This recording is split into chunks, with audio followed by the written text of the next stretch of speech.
আসসালামু আলাইকুম, welcome to Sitara mini kitchen. আজকে আমি আপনাদের সাথে ভাপা পুলির দারুণ একটি পিঠার রেসিপি শেয়ার করব। এই পিঠাগুলো খুব সহজেই তৈরি করে নেওয়া যায় অল্প কিছুক্ষণের মধ্যেই। আশা করছি আজকের এই সহজ রেসিপিটি আপনাদের সবার কাছে অনেক ভালো লাগবে। পিঠা তৈরি করার জন্য পিঠার ভিতরে নারিকেলের পুরটা রেডি করে নিব। এর জন্য একটা প্যানে নিয়ে নিচ্ছি পরিমাণ মতো খেজুরের গুড়, আর এর মধ্যে দিয়ে দিব 1 কাপ নারিকেল কোরানো। আপনারা যদি পরিমাণে পিঠাগুলো বেশি তৈরি করতে চান তাহলে এগুলোর পরিমাণও বাড়িয়ে নিতে হবে। চুলার তাপটা লো হিটে রেখে এগুলো কিছুক্ষণ পর পর নেড়েচেড়ে দিতে হবে।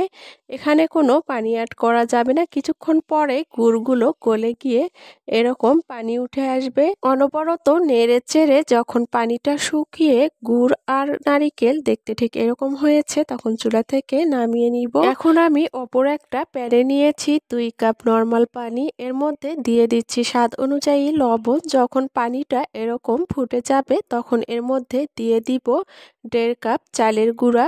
এখানে আমি 1.5 কাপ চালের গুঁড়ার জন্য 2 কাপ পানি নিয়েছি। আপনারা যদি পরিমাণে একটু বেশি তৈরি করতে চান তাহলে পানি আর চালের গুঁড়ার পরিমাণটা বাড়িয়ে নিলে হবে। এই পর্যায়ে এসে চুলার তাপটা লো হিটে রেখে এগুলো অনবরত নেড়ে চেড়ে যখন ডোটা দেখতে ঠিক এরকম হয়েছে তখন একটা ঢাকনা দিয়ে ঢেকে চুলাটা অফ করে দিব। 5 মিনিট ঢাকনা দিয়ে ঢেকে রেখে দেওয়ার পরে এখান থেকে ডোটা উঠিয়ে একটু ঠান্ডা হয়ে যাওয়ার পরে ডোটা হাত দিয়ে খুব ভালো করে মথে নিতে হবে, আর মসৃণ আর সফট একটা ডো তৈরি করে নিতে হবে। আর এগুলো মথে নেওয়ার আগে হাতে যদি অল্প করে তেল লাগিয়ে নেওয়া হয় তাহলে কিন্তু ডোটা মসৃণ আর সফট হবে। আর দেখতেই পাচ্ছেন আমি কিন্তু ডোটা মসৃণ আর সফট করে মথে নিয়েছি। এখন এই ডোটা 2 ভাগে ভাগ করে নিব। এখন এখান থেকে একটা ডো নিয়ে হাতের মধ্যে ঘুরিয়ে বলের মতো করে হাত দিয়ে চেপে একটা রুটি তৈরি করে নিব। আর এই রুটিটা কিন্তু একটু মোটা করেই তৈরি করে নিতে হবে, কারণ এখানে আমি ভাপা পুলি পিঠা তৈরি করব।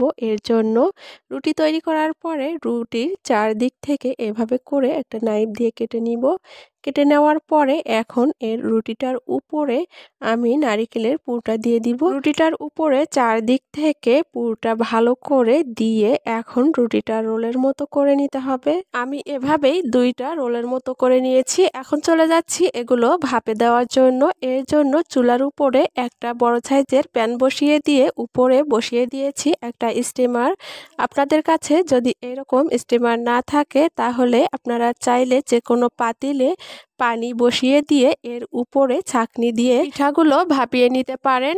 এভাবে করে চুলার তাপটা মিডিয়াম হিটে রেখে 15 মিনিট এগুলো ভাপিয়ে নিয়েছি। এখন এগুলো চুলা থেকে নামিয়ে ঠান্ডা করে নিয়ে এভাবে করে কেটে নিতে হবে। আর এই রোলগুলো কিন্তু একেবারে ঠান্ডা হয়ে যাওয়ার পরেই কেটে নিতে হবে। গরম থাকা অবস্থায় যদি এগুলো কেটে নেওয়া হয় তাহলে পিঠাগুলো ভেঙে যেতে পারে। আর কেটে নেওয়ার পরে দেখতেই পাচ্ছেন পিঠাগুলো দেখতে কতটা সুন্দর হয়েছে। আপনারা চাইলে অল্প কিছু সময়ের মধ্যেই এই পিঠাগুলো ঝটপট তৈরি করে নিতে পারেন। আশা করছি আজকের এই সহজ রেসিপিটি আপনাদের সবার কাছে অনেক ভালো লেগেছে। আজ এখানেই বিদায় নিচ্ছি। এতক্ষণ আমার সঙ্গে থাকার জন্য সবাইকে অনেক ধন্যবাদ। সবাই ভালো থাকবেন, সুস্থ থাকবেন। আল্লাহ হাফেজ।